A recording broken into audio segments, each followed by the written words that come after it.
Aku mendapatkan hukuman mestinya dengan perzinaan yang punya suami ini. Ya, satu hal yang tegakkanlah hukum orang yang berzina. Jadi di dalam Islam itu ada dua hukum. Hukum orang yang berzina belum menikah dan yang kedua ada orang berzina sudah menikah. Kalau orang yang berzina belum menikah itu itu hukumannya, ya ini bicara hukum Islam, hukumannya itu fajalidu kulla wahidin minhuma jalda azaniyatu wazani fajalidu kulla wahidin minhuma mi'ata jalda. Jadi orang perempuan yang zina, yang masih gadis, dan orang laki-laki yang masih jejaka berzina, maka jilidlah, pukullah, cambuklah tiap-tiap dari keduanya itu, tiap-tiap orang dari keduanya itu 100 cambukan. Ya lumayan 100 ya. Nah, kita lihat orang yang main ojol itu 10 gegernya di gebuk karena menjalin itu ya. Ya. Nah, ini yang pertama. Tapi di Indonesia ini nggak berlaku, ya sudah lah. Ya. Nah, tapi minimal nanti ditanya oleh Allah apa hukumnya orang yang berzina yang belum nikah, dijilid, dicambuk 100 kali sesuai dengan surat An-Nur ayat 2. Ya, surat An-Nur ayat 2. Yang kedua, dan kasus yang ini, yang kedua ini orang yang sudah punya suami kemudian perempuan itu berzina. Jadi orang ngapunten, sejak dulu dan sampai hari ini orang yang berbuat selingkuh itu banyak laki-laki, perempuan juga ada. Itu bagaimana polisi kan tidak polisi itu. Berarti sering nangkep itu lah polisi. Nah, gitu ya. Nah, zina yang sudah punya suami ini hukumannya adalah nanti ini diketahui. Pada Nabi Sallallahu Alaihi Wasallam lalu Nabi memanggil walinya, orang tuanya atau saudara walinya. Saudara wali itu paman. Jadi orang yang jadi wali itu ayah, kakek, kemudian kalau tidak ada ayah kan kakek ke atas berarti paman, boleh jadi wali. Kan itu Pak Amit ya. Nah, dalam kakak kandung boleh, adik kandung boleh. Ya, pokoknya dari jalur ayah, anak laki-laki, kakek, saudara ayah, anak laki-laki. Kemudian lalu Nabi bersabda, ahsin ilaiha, berbuat baiklah kepadanya. Jogon anakmu sing hamil karena berzina ini jaga. Arti jangan disakiti. Karena nanti orang yang hamil ini tidak boleh dihukum. Gitu ya, tidak boleh menerima hukuman. Jadi bahwa doa ini, maka apabila telah lahir atau telah melahirkan, ya, ini datanglah kepadaku. Fa'ala lalu ia melakukan fa'amara biha Nabiullah sallallahu alaihi wasallam. Lalu karena pada saat dia sudah melahirkan, ya, kemudian disuruh ia datang kepada Nabi, fasudat alaiha thiyabha, lalu diikat apa itu badannya, bajunya ini, supaya nanti dilempari batu tidak kelihatan auratnya. Jadi diikat yang mana-mana yang memungkinkan. Jadi katanya tidak satu, mungkin bisa 3, bisa 5, supaya badannya ketika dilempar batu itu tetap, karena orang dilempar batu itu sakit dan melemparnya sampai mati, dilempari sampai mati, itu hukum Islam. Ya, ini bukan berarti hukum Islam itu kejam, enggak, supaya ada efek jerah. Ya, ini. Kemudian Jika perempuan tadi baju-bajunya, pakaiannya. Suma amara dia, kemudian Nabi memerintahkan kepadanya, faru jimat lalu dirajam ya. Dirajam itu dilempari batu sampai mati. Nah, setelah dilempari batu sampai mati, kemudian Nabi mensolatinya. Ya. Nah, ini yang menarik. Kemudian Fakal Umar lalu bertanya lagi kepada Nabi, Umar, Umar itu orang yang cerdas. Tanya, bahkan zanat. Engkau menyolatinya. Padahal dia telah berzina. Orang berzina itu seburuk sa'asabila. Ya, seburuk-buruk perbuatan itu zina setelah syirik. Ya, gitu ya. Jadi seburuk-buruk perbuatan setelah syirik itu wala taqrabu zina innahu kana fahisha wa sa'a sabila. Seburuk-buruk jalan. Seburuk-buruk perbuatan setelah syirik. Kemudian kalau Nabi menjawab laqad taubatan. Sungguh ia perempuan tadi telah taubat. Buktinya taubat apa? Ia menyerahkan diri. Tidak banyak orang yang berbuat salah kemudian ngaku salah kemudian menyerahkan diri. Nah sekarang ini orang salah malah mendatangkan pengacara supaya dia tidak dihukum. Nah inilah makanya walaupun orang ini perempuan ini berzina termasuk mulia mengaku salah kemudian siap dihukum di dunia ini, tidak nunggu di akhirat. Ya. Lalu Nabi menjelaskan lauku simat baina sab'ina min ahli Madinah lawasi adhum, sekiranya ditimbang perbuatan orang yang berzina kemudian tobat dan bentuk tobatnya itu menyerahkan diri dihukum rajam, itu ditimbang dengan 70 orang penduduk ahli Madinah yang tidak melakukan zina, itu masih unggul ini. Karena banyak orang soleh kadang munafik. Hatinya memusuhi Islam tapi zahirnya Islam. Itu loh ya. Nah ini. Lalu Nabi mengatakan, wahal wajadka amdala min anjadat binafsi halillahi azza wa jalla. Dan apakah kamu jumpai yang lebih utama daripada ia telah menyerahkan dirinya kepada Allah dengan hukum Allah kemudian dihukum. Bapak Ibu yang dirahmati Allah, dalam sejarah Islam itu tidak ada orang kemudian dihukum zina itu karena kepergok, tidak ada. Ya, seperti ditangkap basah itu ya, penggerebekan itu tidak ada. Ini hebatnya zaman Nabi. Jadi tidak ada orang berbuat zina itu kemudian tidak ngaku, tidak ada. Itu ya. Ini menunjukkan betapa bahwa generasi sahabat itu sebagaimana sabda Nabi, khairul qurun qarni. Sebaik-baik masa adalah masa aku dan para sahabat. Saya ini zaman sahabat ini masih tetap mulia, masih tetap hebat. Karena apa? Wong salah ngaku salah. Sekarang sing bener ya gak ngaku bener, sing salah ngaku bener itu ngaku. Nek bahasa ngaku gak bener ya ngaku bener. Ya Allah.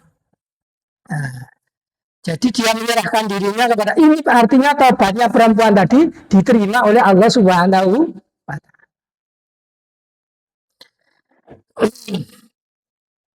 Ini saya baca Fathul Hadis maksud hadis min khuluqil mu'min at-ta'allumu wan nadamu. Dan di antara akhlak orang beriman itu adalah menyesal.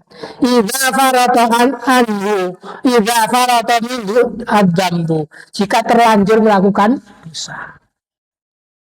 Ya, mungkin kita waktu Pak polisi waktu dinas mungkin banyak salah, ya mohon ampun. Masih ada peluang untuk minta maaf sekarang walaupun sudah pensiun. Kemudian keterangan berikutnya wa kharsuhu ala tathhiri nafsihi walau atil ismi walau kana fi dzalika halaka nafsahu. Semangatnya perempuan tadi, semangatnya orang beriman yang berbuat salah tadi untuk mensucikan dirinya dari kotoran dosa walaupun resikonya itu mati. Keterangan berikutnya dia azza wa jalla wa anhurodin. Dia berharap bertemu kepada Allah dalam keadaan Allah itu ridho kepadanya. Artinya tidak banyak salahnya karena sudah tobat di dunia. Makanya kalau kita itu salah kepada istri kita, istri salah kepada, ya minta maaf dan nunggu hari raya. Nah, gitu ya. Karena itu ya khilaf kan nggak ada kita kapan marah kita kepada anak kita, marah kepada kita tetangga kita. Kemudian keterangan berikutnya al-uqubatu dunyawiyatu takfuru dambal maksiyah idza qatarana dzalika bin nadmi wat taubah. Hukuman dunia itu menghapus dosa orang yang maksiat jika ia menggabungkan dengan penyesalan. Misalnya aku berbuat salah, ya Allah ampuni saya, ya Allah, misalnya diampuni sama Allah. Kemarin kisah sing orang membunuh 100 orang ya diampuni. Bandar narkoba siapa itu yang ditembak itu kan sholat sebelumnya. Nah itu. Kemudian yuqamul haddu zina alal hamil hatta tado'aham laha. Tidak boleh ditegakkan hukuman zina bagi orang yang hamil sehingga ia melahirkannya. Nah, setelah lahir baru dihukum. Hamil tidak boleh. Pak putranya Pak siapa itu? Yang dulu ngisi di akad lagi Pak Abdul siapa Hamid ya? Abdul siapa itu? Itu putranya ada di kepala KUA Batu. Ada orang ya Ustaz Saifuddin itu ada apa mantan yang sudah hamil duluan tidak mau nikahkan, tunggu lahir. Pak Saifuddin kencang. Wa ingkana hadu al-jilidu wa hatta tadharu min nifasiha. Walaupun hukumannya itu jilid ya, sehingga ia suci dari nifas. Nifasnya selesai baru dihukum zina. Wa ingkana rajulun, dan jika itu berhubungan dengan hukum rajam, nah, sehingga walad itu anak itu sudah tidak butuh, sudah ada pengganti yang menyusuinya. Ya. Kan ibunya dihukum mati, anaknya kan hidup. Ya. Pak Juwari kok ngaji karena ini syariat. Mau tak sampaikan ya bagaimana? Tidak saya sampaikan ya dosa menyembunyikan ilmu. Kan itu. Yes. Itu satu hadis. Hadis yang berikutnya, hadis yang ke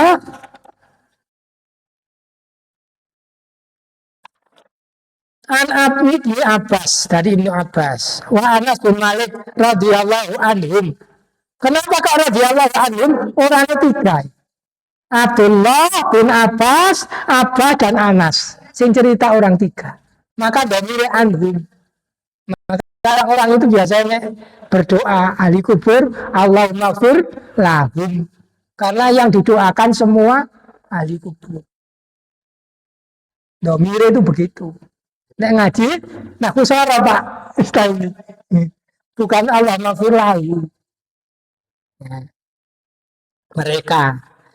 Anna Rasulullah SAW, bahwasanya Rasul SAW bersabda, anna ibni Adam wadiyan min dhahabin ahabba ayyakuna lahu wadiyani. Sekiranya Anak Adam itu memiliki satu lembah, satu jurang, satu kebun. Sang kebun itu memang wadian pun dari emas. Kira-kira di Papua sana ada. Tegal itu sing isine emas. Nah di Mojokerto ya. Nah, gitu ya.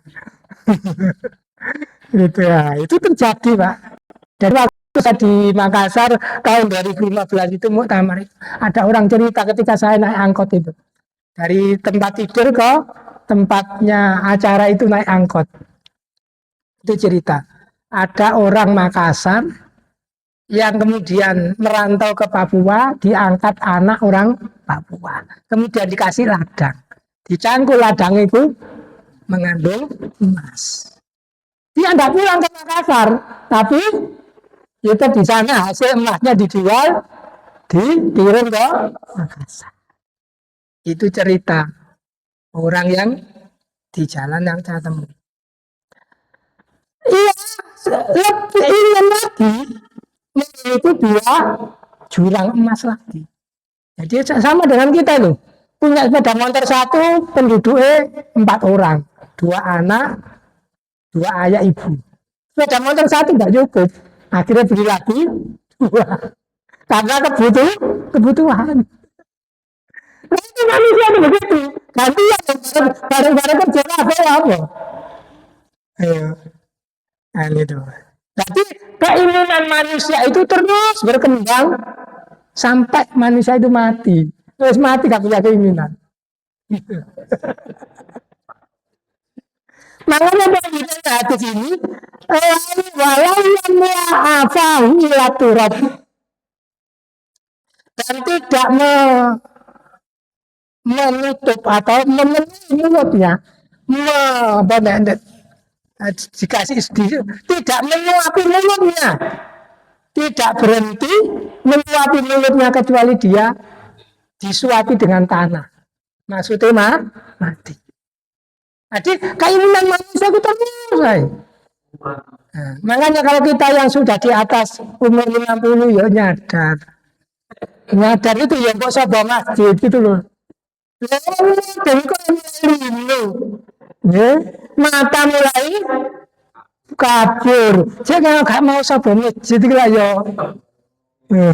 Saya kok sebuah kafe itu ngopi boleh lah. Ngopi tapi nak gerupeng lanang-lanang tak begitu. Yes. Terus ada lanjutannya terus. Wa yatubullahu ala man taba. Dan Allah menerima taubat atas orang yang bertobat. Jadi mati itu tidak mesti tua. Ya. Ini tadi tetangga saya wis sepuh meninggal. Kayak kalian Gang 1. Saya wis gak sempat ngelayat ya, baru dimakamkan jam 12:30. Jam 1 tak lihat ya belum berangkat. Ya berangkat aku nanggung KUA. Kerja ya. Ya. Artinya apa? Bahwa hadis ini tetap memberikan peluang kepada yang remaja, yang muda, yang tua, dan lansia untuk bertobat. Karena mati tidak tahu. Ada orang itu tinggal, sudah skripsi, tinggal misi, sudah harus mati ya. Ya. Nah, makanya itu bertobatlah, jangan menunggu tua, jangan menunggu pensiun. Ya. Mumpung Allah masih membuka pintu toh. Ini saya baca Afatul Hadis. Syiddatul hasil insani ala jam'il mal wa ghairihi min mata'id dunia.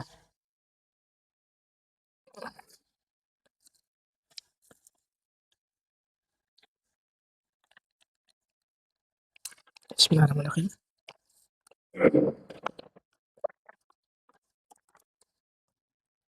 Jadi arsi itu bahasa sekarang itu ya manusia itu sangat serakah untuk mengumpulkan harta. Sampai dalam surat Al-Humazah itu alladzi jama'a malan wa adada. Alladzi ya jama'a malau wa'ad data. Dia itu mengumpulkan harta dan menghitung. Iki kok jaganya anak yang pertama, itu jaganya anak yang kedua, dia anak yang ketiga, ya Pak. Ditulis kabeh. Nah, turun dibagi mati. Nah, kemudian di surat mana lagi? Alhaakumut takasur. Boleh kita bekerja, boleh. Wong manusia itu gak disuruh bekerja, loh, mencari pekerjaan sendiri. Nah, manusia ibadah, tidak mungkin gak disuruh, Pak. Makanya kaidah ibadah itu kan al ibadah itu haramun ilama umiro. Ibadah itu awalnya dilarang kecuali yang diperintah. Sebaliknya urusan dunia, asyai'u al ibaha ilama khurima. Jadi kalau urusan dunia, urusan sesuatu itu boleh semua kecuali yang di.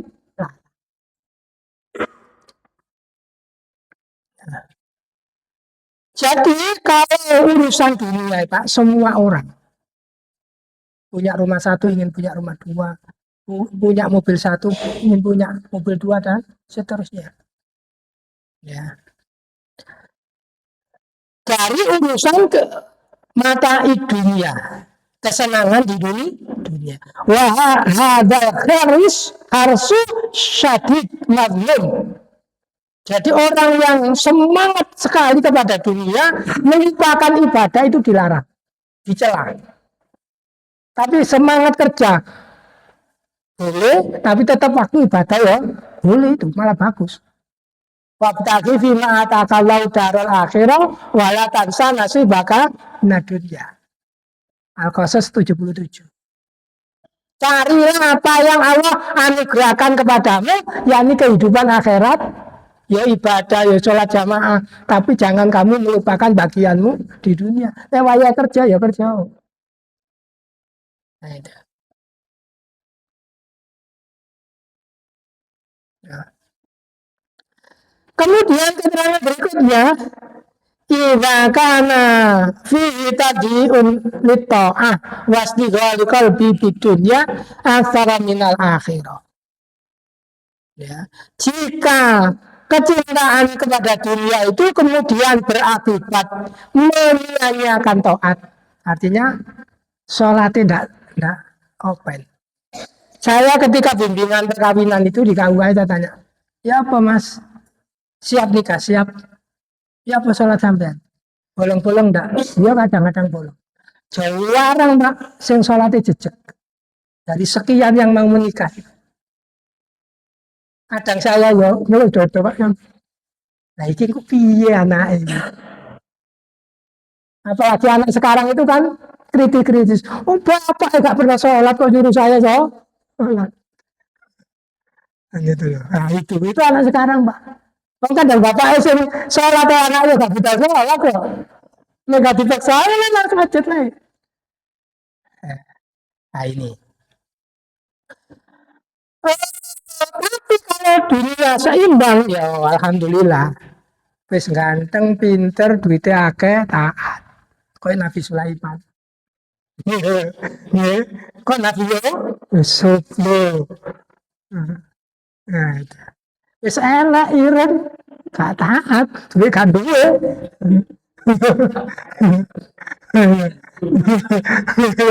Ya Allah, kadang saya tuh kasihan dengan orang-orang begitu. Nanti kadang taat ya gak gelem. Balik manusia taat itu budaya, betul. Ya Allah. Kemudian keterangan terakhir yaqbalullahu taubatan man tauba min sifatil madmumah. Ya. Allah akan selalu menerima tobat dari sifat yang tercela tadi. Ya. Apa itu? Yakni terlalu memikirkan dunia. Kemarin saya ngaji bab ceritanya Nabi Yusuf, saudaranya Nabi Yusuf itu berkata kepada bapaknya, ketika akhirnya Nabi Yusuf dipertemukan dengan bapaknya dengan membawa baju gamis Nabi Yusuf, taruh di muka ke bapaknya, bapaknya yang buta itu akan bisa melihat. Terus ungkapan terakhir saudara Nabi Yusuf apa? Qalu ya abana astaghfir lana dunubana inna kunna khotiin. Ya. Kalau mereka berkata saudara Nabi Yusuf, ya abana wahai bapak kami, Nabi, bapak itu bukan Nabi ya, istighfir lana. Qalu ya abana istaghfir lana. Mohonkan ampunlah untuk kami. Inna kunna khotiin. Sesungguhnya kami itu orang yang berbuat salah. Lalu apa jawab Nabi Yakub? Saufa astaghfirullakum rabbi innahu huwal ghafurur rahim. Nabi Yakub berkata, saufa astaghfir kelak atau aku akan memohonkan ampun kepadamu, ampunan kepada Allah untukmu, karena dia itu Allah Maha Pengampun lagi Maha. Apa dosanya saudara Nabi Yakub kepada saudara Nabi Yusuf kepada bapaknya? Pertama menipu bapaknya. Nabi Yusuf gak mati, dibilang mati, dimasukkan sumur, kemudian ngambil darah serigala, dipisahkan. Ya, dan seterusnya. Di warna Nabi Yusuf mati. Oh, bapak itu punya firasat. Inna, apalagi Nabi Yakub itu bukan orang sembarangan Nabi. Ya jelas ya, wah dia akan dipertemukan, betul. Yes. Kemudian satu hadis ini yang menjadikan kita menarik, yang terakhir hadis ini yang ke-24. An Abu Hurairah radhiyallahu anhu. Dari Abu Hurairah, semoga Allah meridhoinya. Anna Rasulullah sallallahu alaihi wasallam, bahwasanya Rasulullah sallallahu alaihi wasallam qala, beliau bersabda, yadhaqullahu subhanahu wa ta'ala rajulaini yaqtulu ahaduhuma al-akhar yadkhulani jannah. Allah tertawa, maksudnya tertawa itu Allah itu ridho. Ya, Allah tertawa itu Allah senang. Allah ini ridho kepada dua orang yang membunuh satu sama lain itu, dua-duanya masuk surga. Hadis yang kita kenal itu kan al-qatil wal maqtul finnar. Orang yang membunuh dan yang dibunuh masuk neraka. Terus ditanyakan kepada Nabi, ya Nabi, orang yang dibunuh itu juga ingin membunuh tapi kedahuluan. Tapi hadis ini tidak. Dua orang bunuh-bunuhan, ya, dua-duanya masuk surga. Siapa itu? Yuqatilu fi sabilillah. Yang pertama, orang yang berjuang di jalan Allah. Artinya orang Islam yang berjuang di jalan Allah, fayuqtalu, lalu dia terbunuh. Orang yang mati terbunuh dalam perang fi sabilillah berarti dia masuk surga selama tidak punya hutang. Kan gitu ya.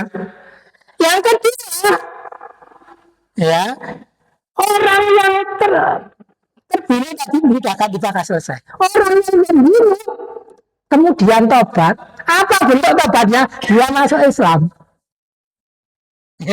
Masuk Islam. Kemudian dia ikut perang. Ya, kemudian dia terbunuh. Khalid bin Walid radhiyallahu an itu di perang Uhud banyak membunuh kaum muslimin. Kan dia termasuk bisa membunuh orang Islam yang berjihad.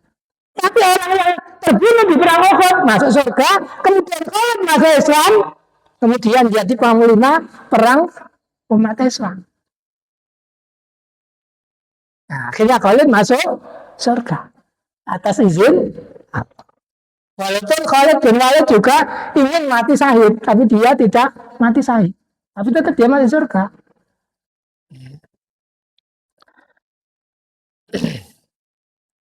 Afatul hadis, ya. Wujubu taubati minadzambi mahma kabiro. Ya, wajibnya taubat dari dosa walaupun dosa itu besar. orang membunuh. Dosa besar itu kan sab'ul mubiqat. 7 yang membinasakan. Asyirku, syirik, asyikru, sihir, ukukul walidain, ya. Kemudian zina juga. Syaribul khamri dan seterusnya. Nah, itu. Artinya apa? Kalau dia belum mati, masih ada peluang untuk tobat. Ya. Wa min rahmatillah. Tidak adanya putus asa dari rahmat Allah. Nah, itu juga kisah tentang larangan putus asa itu ya kisah saudara Nabi Yusuf. Ya bani yadhabu fatahasasu mi Yusufa wa akhihi wa la tayasu min rauhillah innahu la yayasu min rauhillahi illal qaumul kafir. Wahai anakku, wahai bani ya bani, wahai anak-anakku, carilah berita tentang Yusuf. Jangan putus asa. Dan jangan kamu, sesungguhnya orang yang berputus asa dari rahmat Allah itu adalah orang-orang yang kafir, ingkar. Ya. Jadi memang kenyataannya ini orang yang berbuat dosa itu tidak akan pernah tenang hidupnya. Itu dibuktikan oleh Wasi. Wasi itu orang yang membunuh Hamzah bin Abdul Muthalib, paman Nabi, panglima perang umat Islam di perang Uhud. Sing bunyi ku masih dengan tombaknya yang sip gitu ya. Tombaknya sip. Kemudian setelah dia membunuh, ya apa yang dijanjikan Hindun yang itu bunuh itu ternyata gundah gulana. Akhirnya dia ketemu Suhaib, daripada kamu susah-susah tidak bisa tidur, ayo ikut aku, ayo masuk Islam. Suhaib itu orang Romawi. Pertama orang Romawi yang masuk Islam Suhaib Ar-Rumi. Ya, nah itu Suhaib itu.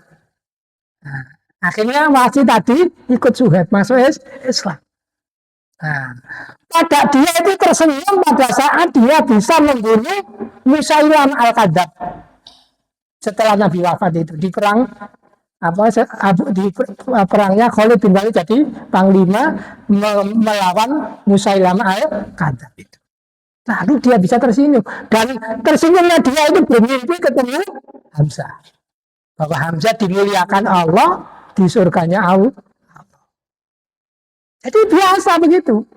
Makanya kita itu membenci orang sekitar masjid yang musuh masjid. Bisa jadi nanti ketika kita meninggal orang itu yang menjadi kita, ganti kita. Yang rajin terlebih orang itu bisa jadi orang lain, tapi tetap masjid ini tetap ramai karena ini masjidnya Allah. Nah itu yes.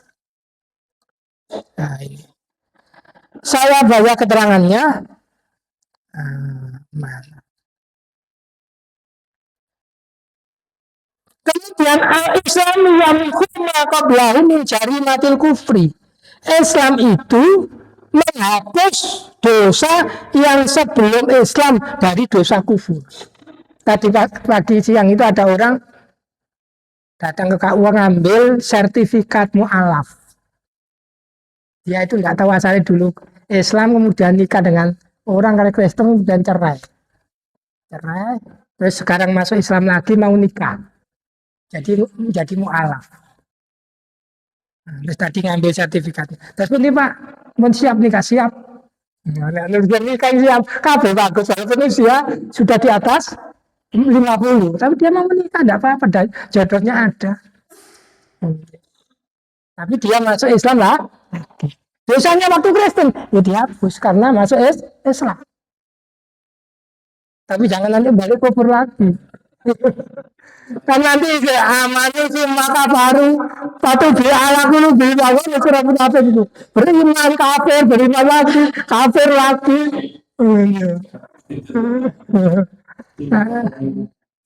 nah itu.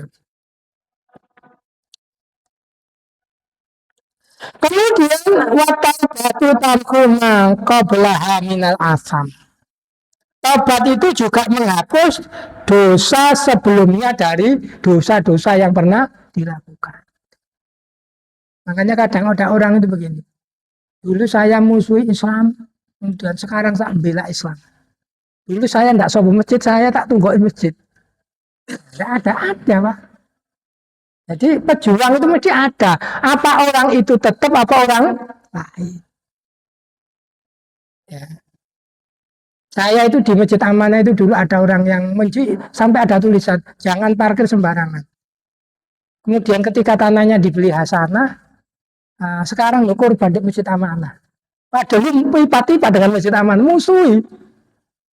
Tidak suka. Sekarang malah tiap tahun rajin ikut korban di masjid. Makanya kita itu jadi mubarak, jadi dai dari pengurus masjid harus sabar. Kadang dia mau beriak gitu nih, ya mana nggak mau ke masjid, apa musuhnya orang yang ke masjid itu loh. Tapi ya siapa begitu, dunia ini terus berputar. Siang bolak balik kan hati kan Allah Subhanahu wa Ta'ala. Yes. Wes ini habis ya, habis bab apa itu taubat. Ini bab berikutnya bab sabar. Karena waktunya belum habis, saya lanjut. Ya. Karena saya ini bab buku supaya tidak melebar. Ya seandainya melebar itu ada kembali ke pokok bakasan gitu. Mau tanya jawab enggak? Silakan. Ada pertanyaan enggak?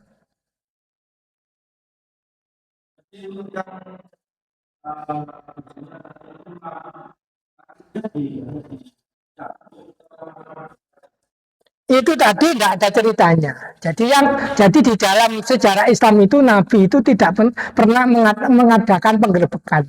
Jadi hebatnya sahabat itu, nah dia salah mengaku salah dihukum selesai wes itu toh. Jadi di dalam hukum zina itu kan ada banyak itu kriteria hukum. Saksinya harus 4. Kemudian dia melihat betul-betul terjadi berzina, tidak hanya ciuman dan seterusnya. Jadi sekarang ya agak susah juga, tapi sekarang ada CCTV. Dan alat bantu juga. Tapi masa tahu namanya dan nangkapnya gimana? Makanya hebatnya Islam itu, generasi awal itu, salah ngaku salah, ini yang tidak ada di zaman sekarang. Seandainya ada ya orang ini tidak di sini kira-kira. Gitu, ya. Jadi pengakuan itu kemudian dihukum. Makanya ada kaidah begini. Nah, mengakunya di bawahir. Kami menghukumi yang tampak. Kalau dia mengaku bersalah ya dihukum salah. Ya, kalau dia tidak mengaku ya sudah lewat. Hukumnya urusannya dengan Allah Subhanahu wa Ta'ala. Nah, ini.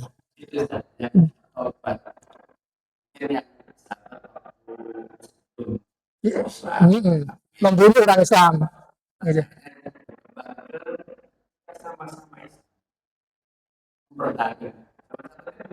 Ya.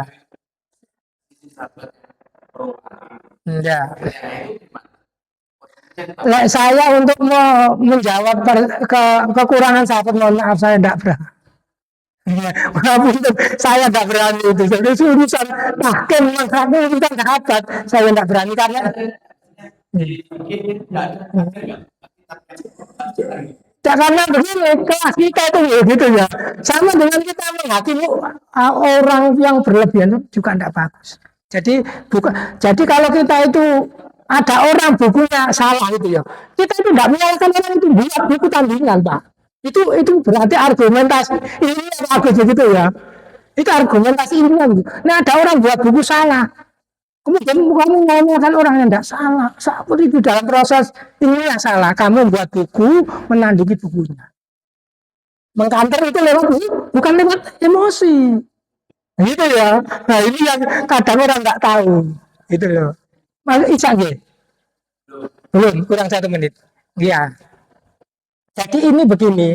Jadi terus terang terjadinya fitnah zaman Sayyidina Ali dan saya tidak berani. Mohon terus terang. Ya, ngapunten.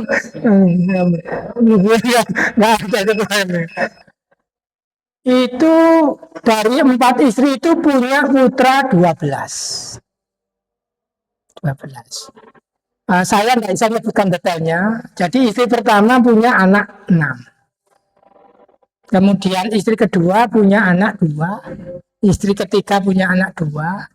Istri keempat punya anak 2. Jadi 6 sama 2, 3 kali 12. Salah satunya Yahuda itu. Nah, yang disuruh riwariwi nyari apa itu? Pasokan pangan ya Yahuda dan saudaranya itu. Karena Nabi Yusuf dan Benyamin kan sudah di lingkaran Nabi Yusuf. Jadi waktu itu Nabi Yusuf itu kan dapat mimpi ada 12 bintang dan seterusnya itu ya. Nah itu kemudian dari mimpi itu kemudian seorang raja itu minta nasihat. Sopo sing ahli sekarang itu ramal, futurolog. Nah orang yang di penjara itu tahu. Oh Yusuf, aku ditakwil Yusuf. Jadi ada orang 2 di penjara itu, satu dihukum mati sama raja, satunya bebas. Dan prediksi Nabi Yusuf itu betul. Nah, setelah itu dari orang yang keluar dari penjara tadi lupa, engkau keluar kami lemah aku loh. Nah, setelah itu raja tanya begitu terus dia hilang. Lu ada orang yang ahli meramal itu, futurolog. Di penjara Yusuf, datangkan Nabi Yusuf. Didatangkan mimpinya raja itu bahwa engkau raja harus menanam 7 tahun, kemudian hasil panennya itu dimakan secukupnya, sisanya disimpan. Setelah itu ada masa 7 tahun paceklik berikutnya. Nah, pada zaman 7 tahun paceklik itu Nabi Yusuf jadi penjara, menteri keuangan negara. Nah, Nabi Yakub orang Palestina, Nabi Yusuf di Mesir dekat. Jadi daerah yang paling dekat dengan Palestina itu Mesir. Nah, kemudian saudaranya Nabi Yakub termasuk Yahuda tadi itu, ya hari ini bahan pangannya ikut ukuran Nabi Yusuf. Tapi sama Nabi Yusuf uangnya dikembalikan lagi, uang dinar itu dimasukkan ke apa padinya tadi, berasnya itu. Nah itu, nah setelah itu Yahudi. Nah, terus setelah terakhir itu setelah ayat ya Bani ya Bani Yusuf, kamu jangan putus asa karena kamu orang putus asa itu ada orang yang. Nah setelah itu Yahuda ini datang ke Nabi Yusuf dengan membawa uang yang sudah ya sedikit sekali, gak cukup.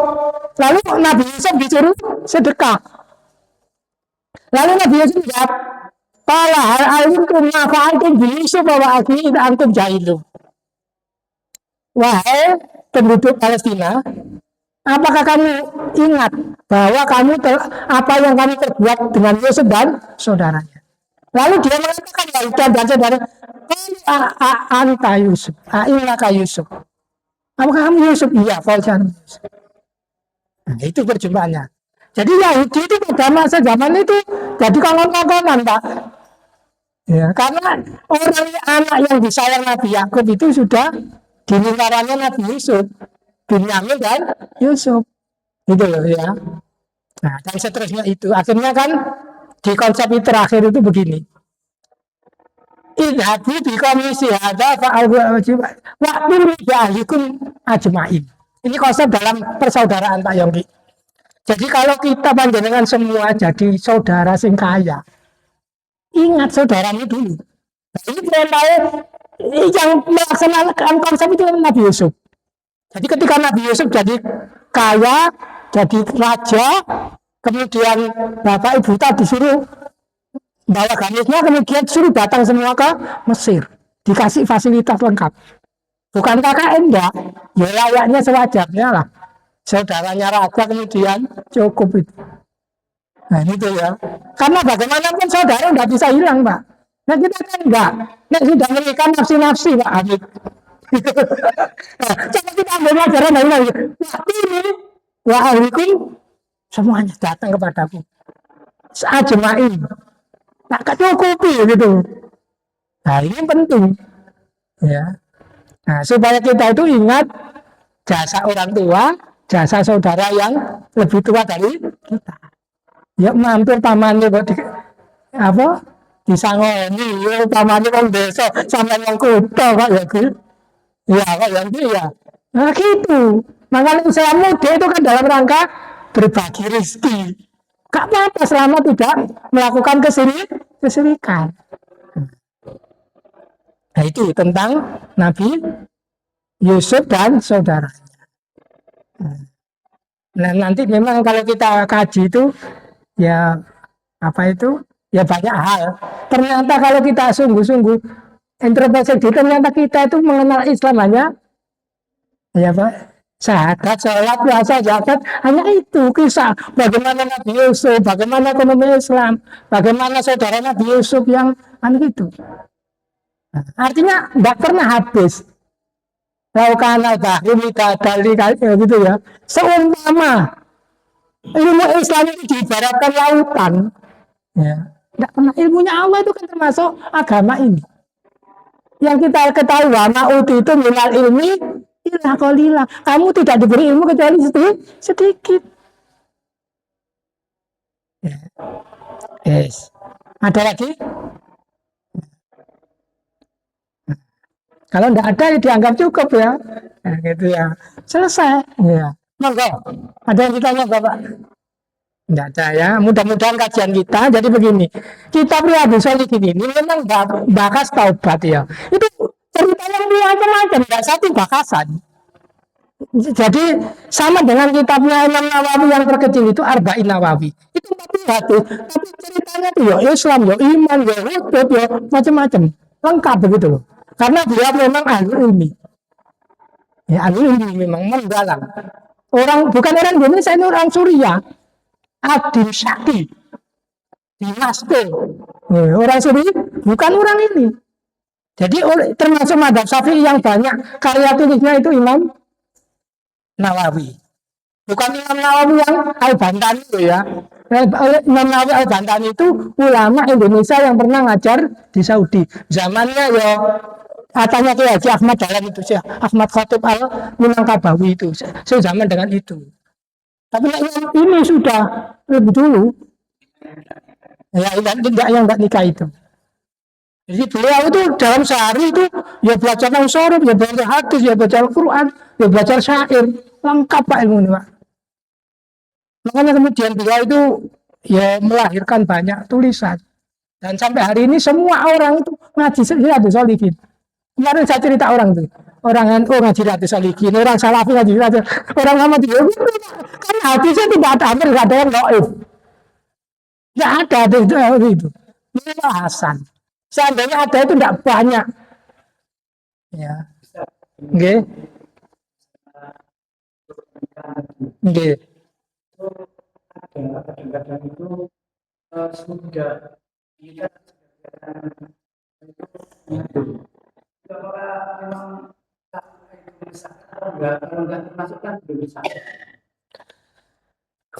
kalau kita saya ditahu apa? Kalau kita bicara kompilasi hukum Islam, itu boleh Pak. Asal yang mengambil itu yang mau menikahi. Itu. Tapi kalau yang bersikukuh seperti Ustadz Saifuddin tadi ya boleh-boleh saja dia punya wewenang. Ya walaupun begitu Pak, kadang itu begini, kemarin terjadi terakhir itu, si laki itu 17 tahun sudah mengambil perempuan. Jadi setelah SMP. Si perempuan itu nikah itu laki 19 tahun, pada anak ini 2 tahun. Terus si perempuan itu 21 tahun. Belum baru dinikahkan Pak. Karena nanti pengadilan itu ya ribet membayar dua loh. Karena satu orang sidang itu 1 juta. Nah, 2 orang suami istri ini sidang, minta duit gak sidang. Kasih nikah. Nah, akhirnya sebagian tahun dibiarkan sampai nunggu umur 19 tahun batas minimal itu. Itu berulang kali, tapi mudah-mudahan tidak terjadi pada keluarga kita, Pak. Gitu. Iya, nanti dia nikah karena dia hasil pergi. Iya, ada catatan di buku untuk KU ada. Ada. Iya. Iya, hanya kepada ibunya. Nasabnya kepada ibunya, bukan kepada ayahnya. Iya. melakukan dikasih menurut enggak? Ya nanti kan ditanya, mau nikah anaknya gitu ya, Haji Perjinan itu. Iki Bian apa itu bapaknya apa hamil sebelum nikah begitu ditanya. Kalau hamil sebelum nikah mungkin yang menikahkan bukan dari bapak yang menikahinya, tapi dari wali hakim. Mm-mm. Ini kan pengambil. Nah, itu kalau kok utang itu Pak, KUA itu. Admin yang KUA tergantung admin yang keriting. Enggak mau. Pokok ini nanti begini. Nah, yang banyak itu kan begini, ada orang tuanya, ada kasus, orang tuanya ada, dianggap tidak ada, Pak. Nah, itu, gitu. Karena nggak ngurusin itu loh. Nah, gitu loh. Nah, ini jadi kalau kita sudah di lapangan itu teori nggak selalu Pak, jadi data itu. Makanya saya ketika mengadakan kunjungan perkawinan itu, saya tanya, mau sholat enggak ya? Itu sholat enggak. Bahkan saya sebagian yang kuliah-kuliah itu saya motivasi, nanti mudah-mudahan sama sekarang kuliah calon suami istri, catin, mengkomben anaknya juga bisa kuliah gitu Pak. Supaya dia itu semangat begitu loh. Jadi memang kita dikasih khidmat nasihati yang baik-baik. Jangan nasihati yang umur-umur kamu itu. Kan gitu ya. Nah, kan artinya kasih wacana pemikiran dan seterusnya supaya nanti kita itu punya tanggung jawab moral, tidak hanya menjalankan tugas apa seremoni belaka, tapi ada hubungan dengan pemberdayaan bagaimana nanti pendidikannya lebih baik, akhlaknya lebih baik, gitu ya. Mudah-mudahan bermanfaat. Walaupun minkum. Wassalamualaikum warahmatullahi wabarakatuh.